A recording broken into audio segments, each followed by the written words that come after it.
In the grim darkness of the far future, flesh is not merely fragile.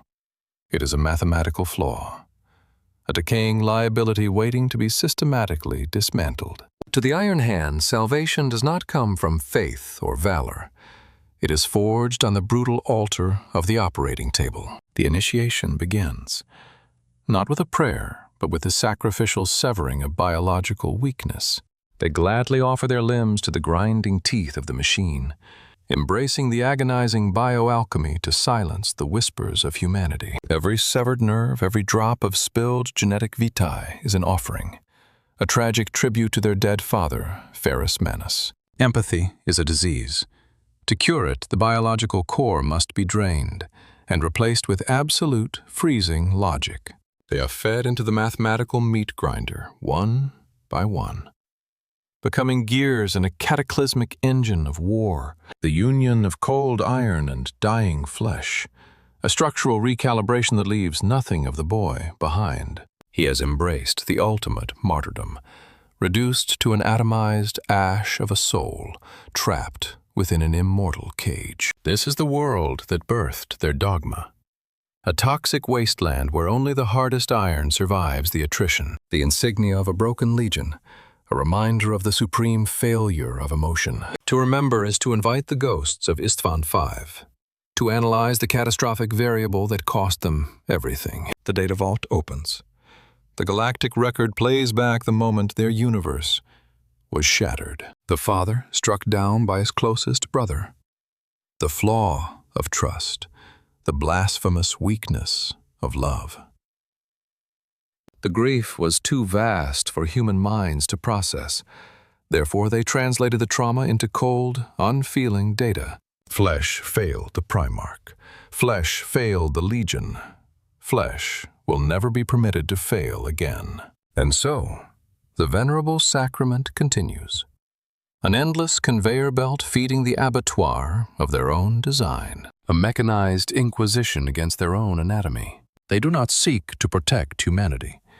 They seek to correct it, to erase the organic sickness entirely. In the cold void of the 41st millennium, the Iron Hands stand as a monument to nihilistic perfection. When the Iron Hands descend, they do not bring hope. They bring the cold, unforgiving mathematics of war. A battlefield is merely an equation, and they are the variables designed to erase the enemy from the galactic record. The boy who cried on the operating table is gone. He has been dismantled and reassembled into a perfect instrument of the Inquisition. The children of the Dark Prince. A sickening reminder of the hedonism and emotional rot that tore the galaxy apart. Millions of allied lives are fed into the meat grinder. The Iron Father watches, processing the attrition rate without a single flicker of pity. To feel sorrow is to invite weakness. They calculate that saving the biological assets would reduce tactical efficiency by 0.04%. The screaming warp spawn hurl themselves at the iron wall. But how do you terrorize a mind that has already committed mathematical suicide? The enemy seeks the thrill of the kill, the warm spray of genetic vitae. Instead, they are met with freezing oil and unyielding gears. Their flesh is a liability, their pride a structural flaw. The Iron Hands are the ultimate countermeasure to passion. They sanitize the abattoir with bolter shells and sacred algorithms. Violence is not a joy. It is merely the rigorous application of kinetic force to solve an obstruction. The symphony of pain washes over them. It means nothing to those who have systematically amputated their own sensory receptors. They are deaf to the seduction of the warp, blind to the terror of death. A nihilistic perfection moving through the void. Individuality is chaotic. Absolute conformity is the only shield against the terrors of the universe. Even in the heat of a calculated purge, the ghost in the machine flickers. The trauma is a hard-coded virus, a persistent error in their mental architecture that cannot be deleted. They punish the universe for their father's death, grinding the galaxy into dust to silence their own phantom pain. There is no celebration. Victory is merely the baseline expectation of the algorithm. The flesh is weak. Even now, the biological remnants betray the structural integrity of the machine. The war is won. But the true battle against the self continues. More flesh must be purged. More humanity must be dismantled. They return to the steel womb, not to rest, but to calculate the exact cost of their latest inquisition against the enemies of mankind. The abattoir welcomes its children home. The only reward for victory is further refinement of the mechanical self. He looks upon his own ruined biology not with pain, but with profound nihilistic disgust. The newly forged do not pity their elders. They only process the data, recognizing the flesh as a temporary variable waiting to be dismantled. The sacred surgical desecration must resume. The logic engines demand a tribute of crimson and oil.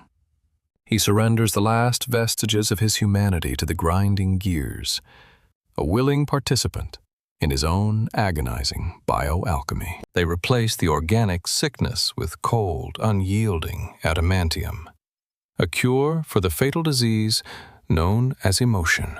As the blade cuts deep, spilling his genetic vitae, the trauma of the past is temporarily silenced by the absolute clarity of physical calibration. But the ghost is always there, hard-coded into the neural pathways of the Legion. The father who trusted and was therefore dismantled. The burden of origin is passed down the assembly line. Every new initiate inherits the ancient, unresolvable grief. The recalibration is complete.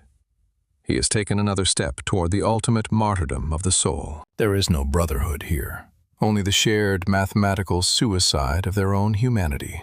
They cling to the symbol of their failure, ensuring the hatred never cools, never degrades. Below them lies the toxic cradle of their philosophy, a world that demands absolute, unfeeling resilience. The galaxy is an abattoir, and the iron hands are its most efficient, unforgiving machinery. Every drop of spilled genetic vitae is catalogued, every broken bone quantified. The holy data must flow. They will march across the stars, an unstoppable inquisition of iron and logic, burning away the organic rot wherever it is found. They are the sons of the Gorgon, the final, terrifying evolution of the Adeptus Astartes. Listen closely to the static. It is not the sound of machines working. It is the sound of a legion screaming in eternal silence. The flesh is weak, but the machine is eternal. The Gorgon's anvil does not bring liberation. It is a celestial shadow casting the cold, unyielding silence of the machine over 1,000,000 burning worlds. The logistics of an eternal inquisition. Every bolt, every shell is mathematically calculated to maximize the attrition of the enemy. The armor is not a shield.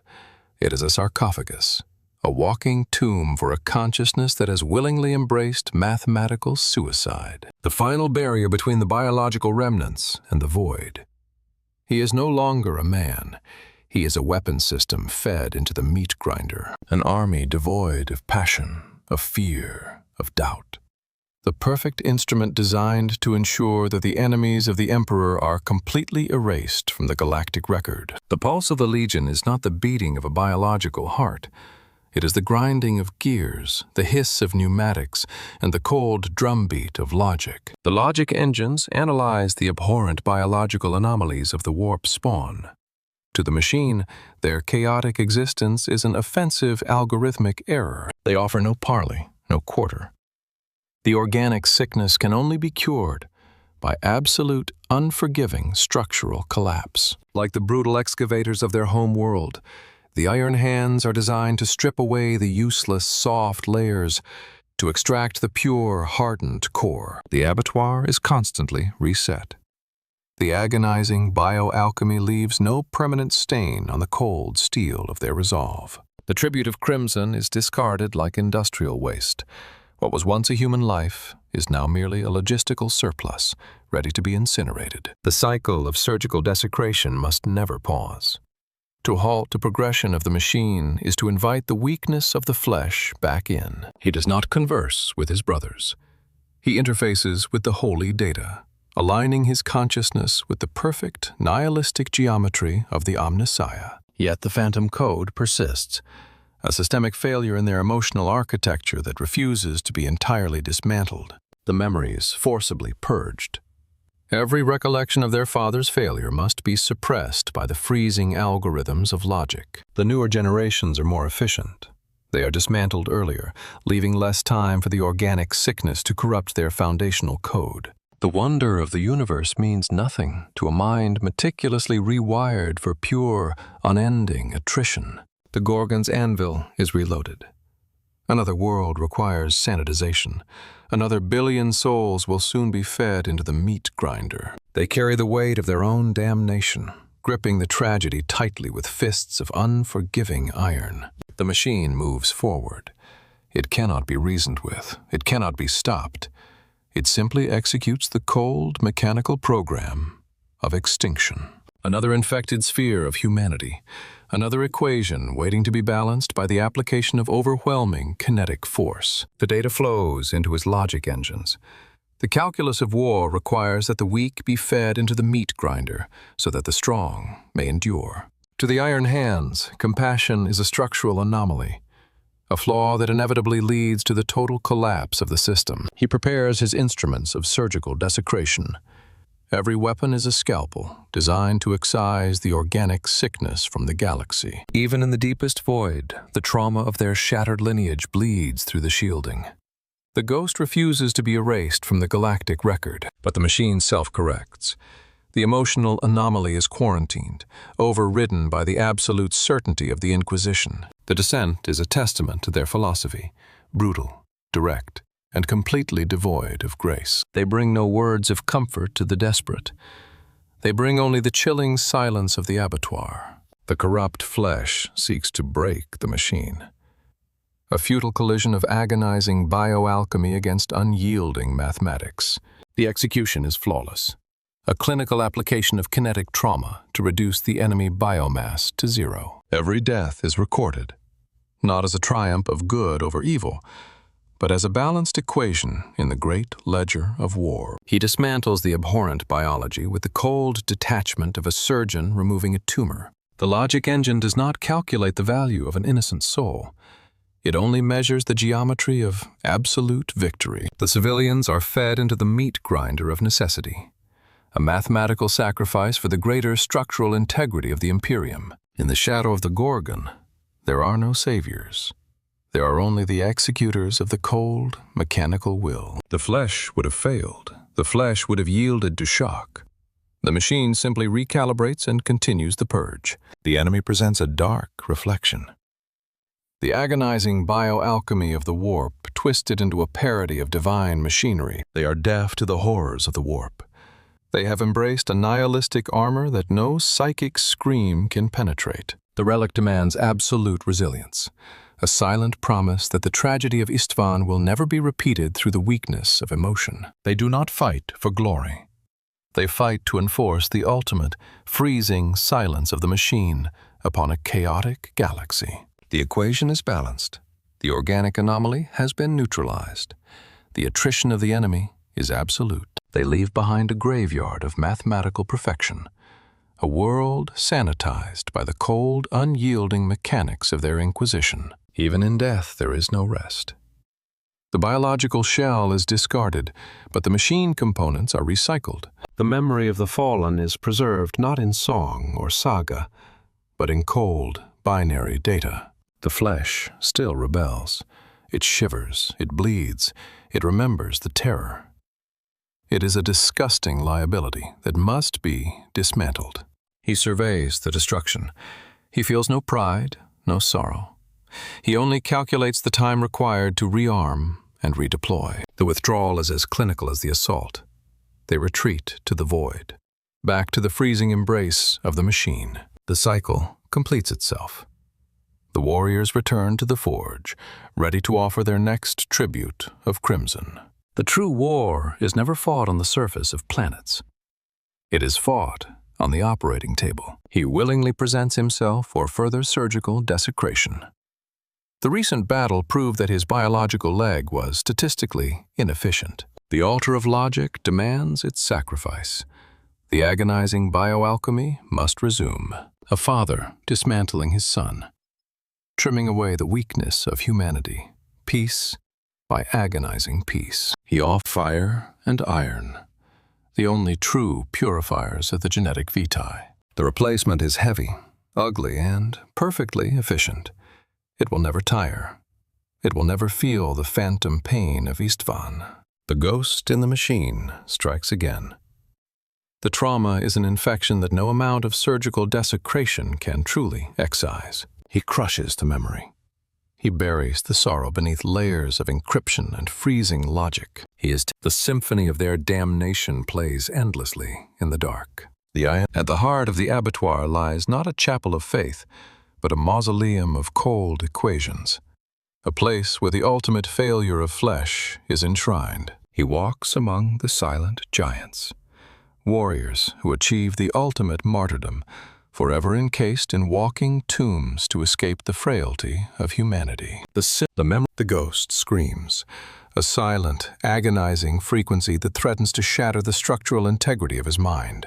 To speak with a human voice is to risk expressing human sorrow. It is a vulnerability that must be mathematically excised. The biological instrument of emotion is discarded, a necessary step to ensure the absolute, nihilistic silence of the Legion. He surrenders his voice to the machine, a willing tribute of crimson paid to the altar of the Omnissiah. When the galaxy is bleeding, a chaotic mess of organic failure crying out for the harsh, sanitizing touch of iron. He does not lead with charisma or inspiration. He leads by becoming one with the cold, calculating heart of the machine. The cost in biological assets is irrelevant. Flesh is merely a resource to be spent in the pursuit of mechanical perfection. The flesh recoils at the mathematics of extinction.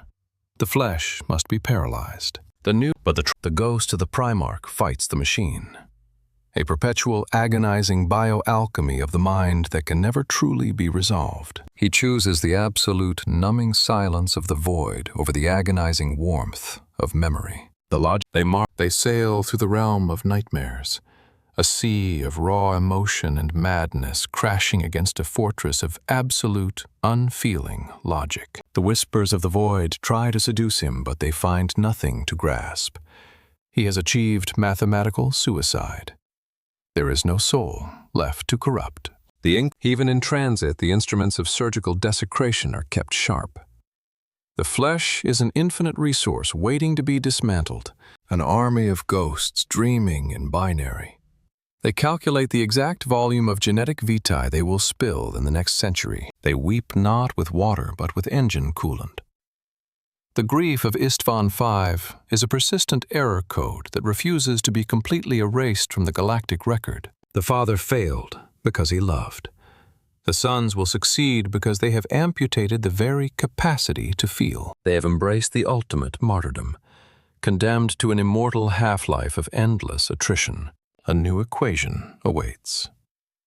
The cycle of surgical recalibration and unyielding destruction begins anew. In the grim darkness of the far future, there is no salvation.